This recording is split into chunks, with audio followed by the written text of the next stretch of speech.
আমাদের ভোট সঠিকভাবে হলে আমরা জিতে বসে আছি। এখন এগুলো শুধু মার্জিন বাড়ানো। এই যে উপস্থিতি হয়ে আপনাদের কাছে দুটো কথা বলছি, এগুলো হচ্ছে মার্জিন বাড়ানো। কত ভোটে আমরা বেশি লিডে জিততে পারবো। তার আগে তো আপনাদেরকে কয়েকটা কথা বলবো। এই ভাইজান এসে ভোট চাইছে, ভোট দিয়ে দেবেন এরকম ব্যাপার না। আপনাদেরকে আপনাদের ভোট সম্পর্কে একটু ওয়াকিবহাল হতে হবে যে ভোটটা দিচ্ছি কিসের জন্য, এর পরিবর্তে আমি কি পেতে পারি, কেন আমি ভোটটা দেব। 5 বছর ছাড়া ছাড়া করে ভোট আসে। ফুফু কেমন আছেন, খালা কেমন আছেন, চাচা কেমন আছেন, জ্যাঠা কেমন আছেন, মাসি কেমন আছেন, পিসি কেমন আছেন বলে পায়ে হাত দিয়ে দোয়া নমস্কার নিয়ে চলে গেল, ভোট হয়ে গেল। এই জন্য তো নয়। এই ভোটটা কিসের ভোট? আগামী 5 বছর দেশ কিভাবে ভালো থাকবে, দেশ কিভাবে এগিয়ে যাবে, দেশের ঠিক করার ভোট। অর্থাৎ আগামী 5 বছরে জনগণের হাতে কত টাকা থাকবে, দেশের সীমান্ত নিরাপত্তা থেকে শুরু করে অভ্যন্তরীণ নিরাপত্তা যাতে সুনিশ্চিত থাকে, যেখান থেকে আইন তৈরি হবে সেই আইনসভার সদস্য হিসাবে বসিরহাট থেকে কে যাবে সেই ভোট। সারা দেশের মানুষ মিলে প্রায় 100 কোটি মানুষ ভোটার মিলে 140 কোটি মানুষের আর এই বৃহত্তর গণতন্ত্র আমাদের দেশের ভালো থাকার জন্য আমরা 543 জনকে আইনসভার মধ্যে পাঠাই, সংসদ ভবনের মধ্যে পাঠাই। সেই সংসদ ভবনের কাজটা, তাই সাংসদদের কাজটাই হচ্ছে যে এমন আইন তৈরি হবে জনগণের পক্ষে যেন আসে, দেশের যেন ভালো হয়। তাই ভারতবর্ষের 140 কোটি মানুষের নানান চাওয়া পাওয়া আছে তো, অভাব অভিযোগ আছে তো। 140 কোটি মানুষ যদি পার্লামেন্টে গিয়ে বলে আমি বসিরহাট পিফা অঞ্চলের তাঁতের শ্রমিক, আমার তাঁত শিল্পের সাথে আমি যুক্ত, আমার অবস্থা এখন তলানিতে চলে যাচ্ছে, আমার বিজনেস ভালো হচ্ছে না, এই বসিরহাটের ফিপার যত তাঁত শিল্পের সাথে যুক্ত মানুষ সবাইকে দিল্লিতে গিয়ে বলতে পারবে? সম্ভব নয়। আর যদিও চলে যায়, যিনারা শুনবেন তাদের শোনার মতো এনার্জি থাকবে না।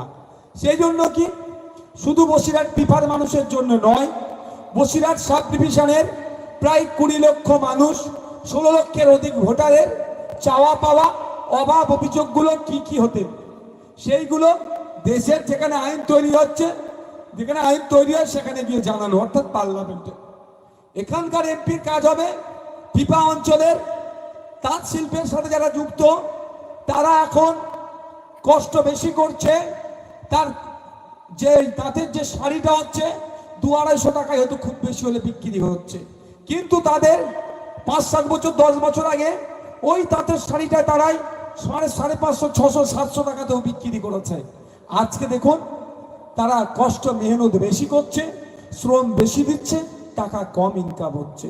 এই পিপা অঞ্চলের কাজ মানুষের জন্য পার্লামেন্টে গিয়ে সেন্ট্রাল মিনিস্টারকে বলার দরকার কি এমপি সাহেবের বলার দরকার ছিল।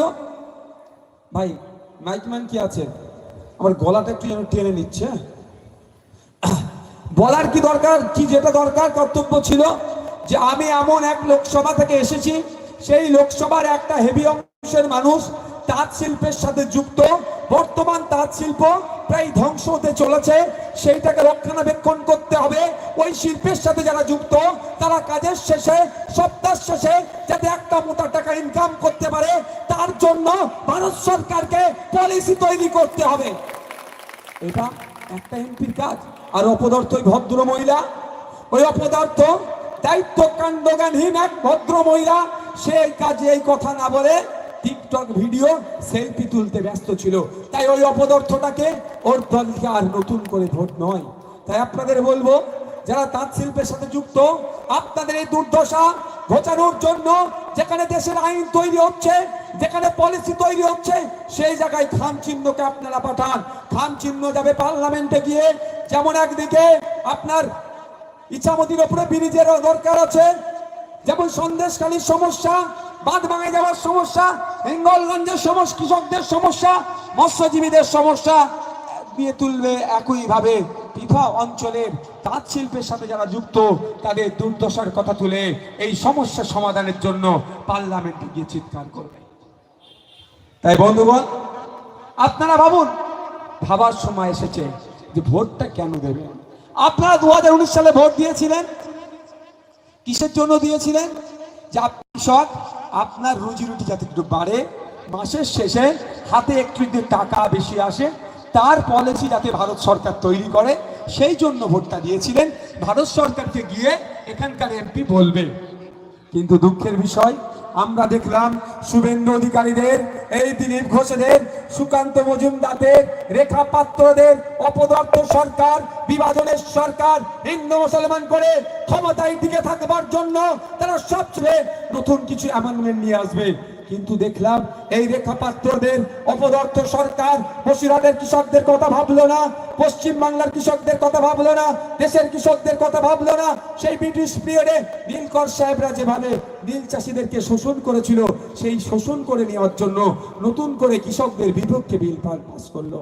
তাই এখানকার পিপা অঞ্চলের মানুষেরা, বসিরহাটের লোকসভার কৃষকদের উচিত হবে রেখা পাত্রদেরকে জবাব দেওয়া, যে রেখা পাত্রদেরকে বুঝিয়ে দেওয়া, কৃষকদের ভোট ছাড়া তুমি পার্লামেন্টে যেতে পারবে না, কৃষকদের ভোট ছাড়া মোদী সরকার গঠন করতে পারবে না। যে কৃষকদের ভোট নিয়ে মোদী বাবু সরকার গঠন করেছে, সেই কৃষকদের বিরুদ্ধে যে মোদী বাবু বিল পাস করিয়েছে, তার জবাব এই বসিরহাটের পিপার কৃষকরা দেবে। এবার নির্বাচনে রেখা পাত্রকে একটাও ভোট হবে না। আমরা দেখলাম, আমরা আশা করেছিলাম ভারত সরকার কৃষকের পক্ষে বিল পাস করবে, আর এখানকার যিনি মাননীয় আছেন, যিনি ভোটে জিতে গিয়েছিলেন, কৃষকদের হয়ে দুটো কথা বলবে। দুঃখের বিষয়, কৃষকদের হয়ে কথা বলা তো দূরের কথা, কৃষকদের দুর্দশার কথা সেখানে বলেনি। আমরা দেখলাম অপদার্থ সরকার, বিজেপি বিভাজনের সরকার যখন কৃষকদের বিরুদ্ধে বিল পাস করিয়েছিল, সারা দেশের কৃষকরা তখন আন্দোলন সংগঠিত করেছিল। পশ্চিমবাংলার কৃষকরাও ভারত সরকার যাতে বিজেপি সরকার বিলটাকে প্রত্যাহার করতে বাধ্য হয়, তার জন্য যখন প্রতিবাদ করছিল, পশ্চিমবাংলাতেও প্রতিবাদ হচ্ছিল। ভারত বন্ধের ডাক দিয়েছিল কৃষকরা, পশ্চিমবাংলার কৃষকরাও ভারত বন্ধের ডাক দিয়েছিল। ইন্ডিয়ান সেকুলার ফ্রন্ট কৃষকদের কথা ভেবে, শ্রমজীবী মানুষের কথা ভেবে, তাদের ভারত বন্ধকে সম্মতি জানিয়ে, তাদের সাথে পায়ে পা মিলিয়ে, কাঁধে কাঁধ মিলিয়ে ভারত বন্ধকে সফল করতে, বিজেপিকে এই বিলগুলো যাতে প্রত্যাহার করে নেয় তাতে চাপ দেওয়ার জন্য আমরা কি করেছিলাম, আমরাও ভারত বন্ধ করতে রাস্তায় নেমেছিলাম। কিন্তু দুঃখের বিষয়, বিজেপি শাসিত রাজ্যে ভারত বন্ধ সফল হলেও পশ্চিম বাংলাতে এই হাজী নুরুল ইসলাম সাহেবদের দলের কিছু গুন্ডা মস্তানকে দিয়ে, ওই দিনের কথা ভুলে যাচ্ছি না, কৃষকদের উপর আক্রমণ করেছিল, আইএসএফ এর কর্মীদের উপর আক্রমণ করেছিল। তাই সময় এসেছে জুন মাসের 1 তারিখে পিপা অঞ্চলের বসিরহাটের কৃষকদেরকে এই তৃণমূলের বিরুদ্ধে জবাব দিতে হবে। কারণ আন্দোলনটা ছিল বিজেপির বিরুদ্ধে, সেই সময় তৃণমূলের গুন্ডা মস্তান দিয়ে আইএসএফ তথা শ্রমজীবী তথা কৃষকদের উপরে হামলা চালিয়েছিল। আমি তো অবাক হয়ে গিয়েছিলাম ওই দিনকে। আন্দোলন করছিলাম কার বিরুদ্ধে? বিজেপির বিরুদ্ধে। তৃণমূলের তো আরো উচিত ছিল এই আন্দোলনটা যাতে ভালো করে হয়। উল্টে কি দেখলাম, আমরা ভারত বন্ধকে সফল করার জন্য রাস্তায় নামলাম, তৃণমূলের গুন্ডা মস্তান প্রশাসনকে তৃণমূল কাজে লাগিয়ে এই হাজী নুরুল ইসলামরা, মমতা ব্যানার্জিরা, শুভেন্দু অধিকারীরা তৃণমূলকে গুন্ডা মস্তানকে কাজে লাগিয়ে পশ্চিমবাংলায় বন্ধকে হতে দিল না। আপনারা বুঝুন কেন হতে দিল না। বিজেপি শাসিত রাজ্যগুলোতে বন্ধ হলো, ওয়েস্ট বেঙ্গলে হলো না, যেটা কি বিজেপির ঘোর বিরোধী মমতা বলে। ব্যাপারটা অন্য জায়গায়। এটাও তো হতে পারে যে বলে দিয়েছিল, যদি ওয়েস্ট বেঙ্গলে কৃষকরা বন্ধ সফল করে তাহলে তোমার পরিবারের ওই চাকরি চোরেদেরকে জেলের মধ্যে রাখবো।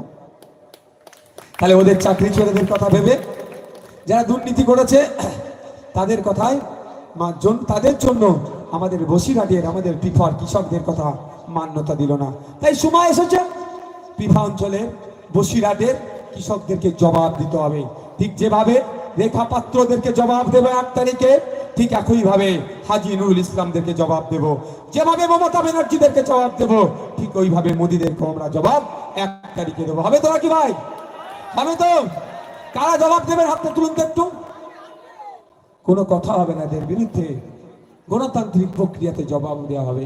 আমরা ভুলে যাচ্ছি না, আমরা শুধু অবাক হয়ে যাচ্ছি যে আমরা অনেকে ভাবছে যে এই তৃণমূলের দুর্নীতির হাত থেকে, চাকরি চোরেদের হাত থেকে, রেশন চুরিদের হাত থেকে, বাচ্চাদের মিড ডে মিল চুরিদের হাত থেকে, জলজমি জঙ্গলের অধিকার কেড়ে নিচ্ছে আদিবাসীদের, তার হাত থেকে বাঁচার জন্য এসটি এসসি কোটাতে নন এসটি এসসিরা চাকরি করছে, ওবিসি কোটাতে নন ওবিসিরা চাকরি করছে।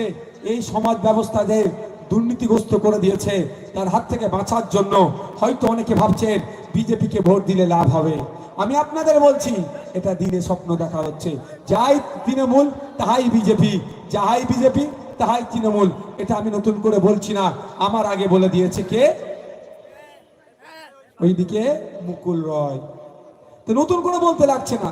তো যারা ভাবছেন তৃণমূলের অত্যাচারের হাত থেকে বিজেপিকে ভোট দিলে ভালো হবে, তাদের ভোটটা বিফল হয়ে যাবে। ভোটটা নষ্ট করবেন না। যারা চান এই তৃণমূলের অত্যাচারের অবসান হোক, আপনার ছেলে 330 টাকার ফর্ম ফিল আপ করে, 550 টাকার ফর্ম ফিল আপ করে চাকরি পাক, কোনো চাকরির ক্ষেত্রে 15 লাখ 10 লাখ 20 লাখ টাকা দিতে হবে না। তাদের বলবো, এই সমাজ ব্যবস্থা যদি চান, আপনাদের রেশনটা যদি না চুরি চান, আপনাদের কোটার চাকরি যদি না বিক্রি করতে চান, লোকাল হসপিটালে যদি স্বাস্থ্য পরিষেবা নিতে চান, শিক্ষার পরিকাঠামো আমূল যদি পরিবর্তন করতে চান, আপনি নাগরিক, আপনার অনেক মৌলিক অধিকার যদি ফিরে পেতে চান, আপনাদের বলবো এই জুন মাসের 1 তারিখে খাম চিহ্নে ভোট দিয়ে পার্লামেন্টে পাঠান। অন্য কোনো সিম্বলে হাত দেওয়ার দরকার নাই। আর যদি মনে করেন বিজেপি চলে আসছে, বিজেপি চলে আসছে, বিজেপিকে আটকাতে হবে, তৃণমূলকে ভোট দিতে হবে, ওই হবে নুসরাত জাহানের মতো। বিজেপির বিরুদ্ধে ভোট দেওয়া দরকার পার্লামেন্টে, ও ভোট না দিয়ে বিজেপিকে সুবিধা করে দিচ্ছে। আর আপনি ভোট দিয়ে তাকে পাঠিয়ে লাভটা কি হচ্ছে?